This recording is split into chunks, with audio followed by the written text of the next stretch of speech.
All right, what's up, my brothers? In this video, I want to cover looks like a Reddit post or a thread that was brought to my attention about a married guy overhearing his wife's conversation with her girlfriend one night. So let me just give you a little bit of a play-by-play. Title says, overheard my wife kind of feeling off. He says, my wife and I have been together for several years. Last night, she and her best friend were having some girl time on the patio with a few glasses of wine, a fairly regular occurrence. I went upstairs to watch TV and give them some privacy like usual.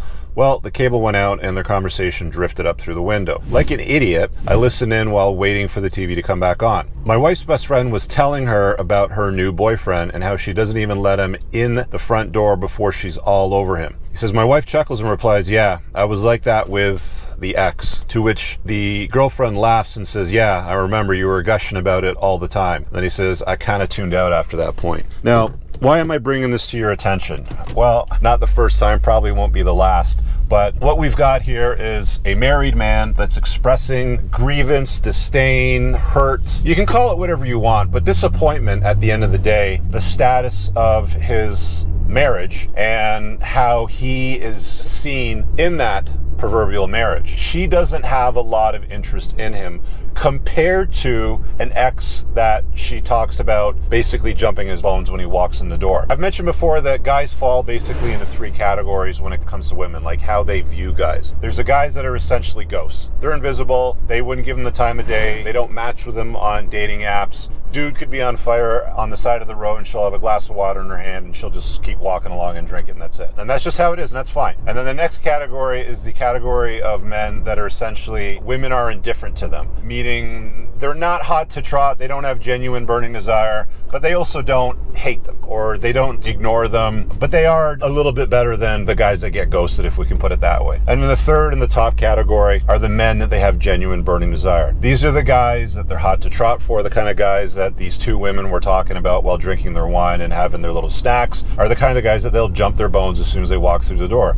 These men get texts from their women when they're on their way over, and the text will say something like, be naked when I get there, and it's just all about intimacy, sex, multiple times, right? That's just how women and men are wired. Women that have a strong pull, that have a strong desire for a guy, will make it easy for him. She will be intimate with him frequently. She will do things with him that she won't do with other guys. It's been said that women will often sometimes say to a guy when he expresses a certain sexual interest that he likes, for example, like a preference, she might say something along the lines of, oh, well, I don't do that. You can figure out whatever that might be, but she just says, well, I just don't do that. And in your head as a guy, if a woman ever tells you, I don't do that, you have to insert in your head with me. Because that's really what she's saying. That's the quiet part that she's not announcing out loud. Now, why am I telling you all this? Because a lot of guys are in marriages where they're not married to a woman that has a strong desire for them. They don't have genuine burning desire for them. They're indifferent towards them. And stand-up comics have been making jokes about this for a long time. I can't remember who it was, but during one of his stand-ups, he said something to the audience like, guys, the number one reason why women hate you today while they're pissed off at their man is because you're not her first choice. And the entire stadium lights up and just starts laughing. It's hilarious. And the reason why they're laughing at it is because there's truth to every joke. There's no lie detected. It's true. The women know it, and the men, whether they're laughing at it, knowing it or not, somewhere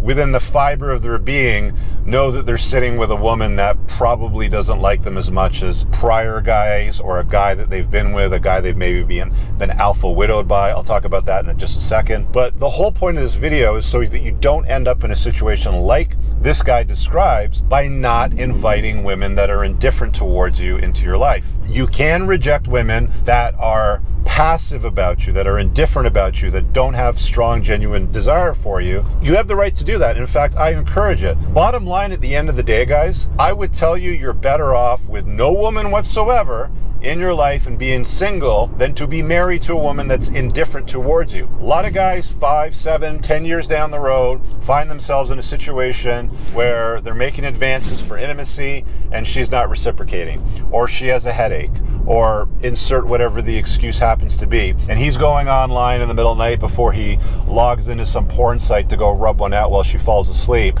looking up things like, how do I get my wife to sleep with me? How do I get my wife to have sex with me? Sort of thing like that. And they're not getting anywhere at all. They're basically not getting what they want. The key to getting what you want out of a relationship, guys, is attraction and value. The more attractive you are to her, the more valuable you are to her, the more interested she's going to be in you and into perpetuity with you, and to be one to be enthusiastically engaged with you on a deeply intimate level, if you know what I'm saying. I'm trying to keep it PG-13 for the YouTubes, if you know what I'm saying. But that's just the reality of it all. And I see so many of these types of posts. I have a lot of guys that book me for private one-on-one consults that end up in a very, very similar type of scenario. It's very common, and it's disturbing how common it is. And the reality of all of this is it doesn't need to be common. It just doesn't. And again, I often get criticized sometimes by those out there that'll say, but Rich, you know, you tell women to relax their standards, and you also tell men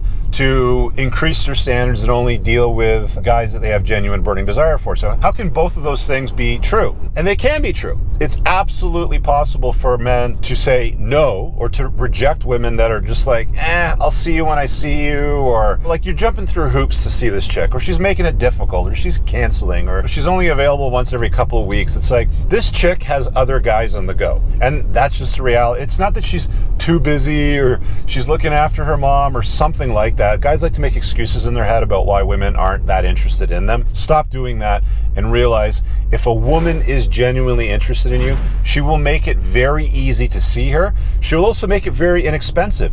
You won't need to go out and take her on 6, 8 expensive dates, you know, to premium restaurants and wine and dine her for you to have a chance at being intimate with her. She'll make it very easy. It'll happen on the first or second date. You won't have to go out and do all those things. In fact, she might even send you a message on the second or third date, say, hey, I'm gonna go to the grocery store and pick up some groceries. What would you like for dinner on Friday when I see you, when I host you at my house or something like that? She'll go out and get the groceries. She'll make you a nice meal. She'll clean it up. She'll be all over you like a fat kid on cake as soon as you walk in the door. And that's just the way that women are, guys. And if you want to avoid situations like this, my dudes, and not get into a frustrated long-term marriage or a long-term relationship like this guy is in, then you've got to be more selective. And for the ladies watching, at the same time, yes, it can also be true that men need to be more selective and only deal with women that have genuine burning desire.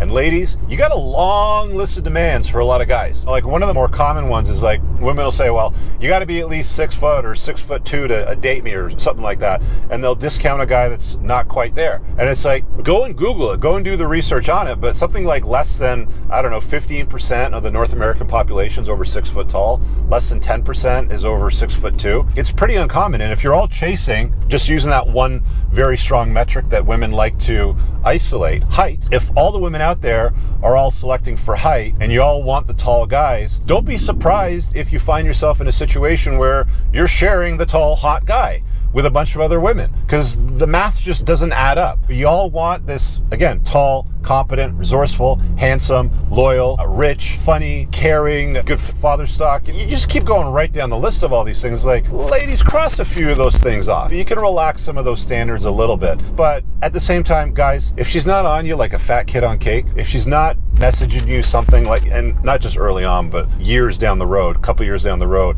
saying things like, hey, I'll be there in 15 minutes, be naked when I get there, sort of thing. If you're not getting that level of attention or desire from a chick, you're wasting your time. You're going to put yourself in a situation where you're frustrated, miserable in your long-term relationship or marriage. And this is where I believe a lot of divorces happen for guys, where they get cleaned out, run through the divorce grinder. Women take half their shit. If there's kids involved, she gets custody. They're alienated from the father. You rarely see your kids, and then your wealth is stripped from you as she spends more time with a new guy in her life. That new guy spends more time with your kids, by the way, than you get to, because of the way family law works. So don't put yourself in a situation. You'll know within 3 to 6 months. If she's not enthusiastic about you early on during the honeymoon phase, during the early stages of dating, where she's not that familiar with you, she doesn't have a lot of proximity, she may not have full exclusivity from you, don't waste your time. Move on, go on to the next chick, And then the next question that comes up, of course, is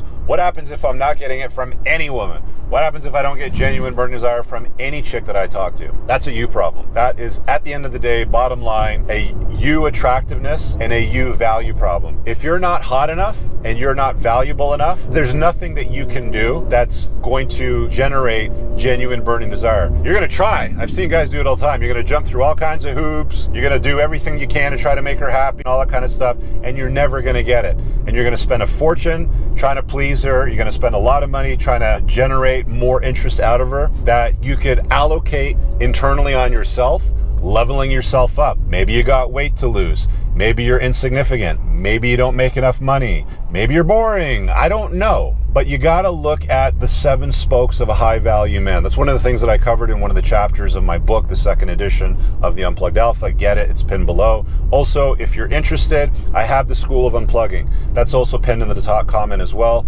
I've got over 50 hours of exclusive content I've never published anywhere else that explains a lot in the way of vetting a woman. Using this as an example, vetting a woman for a long-term type of relationship, making life-changing wealth, improving your health, all that other stuff that's real important to guys. Go check that out in the top pinned comment. School of Unplug is less than $50 a month. You can cancel at any time. It is a vast pool of invaluable resources worth beyond what you're paying money for. Check it out. See you guys later. Peace. I don't ever slow up, no I don't take shit. I got no love for the fakeness. If you wanna play tough and wanna hate this,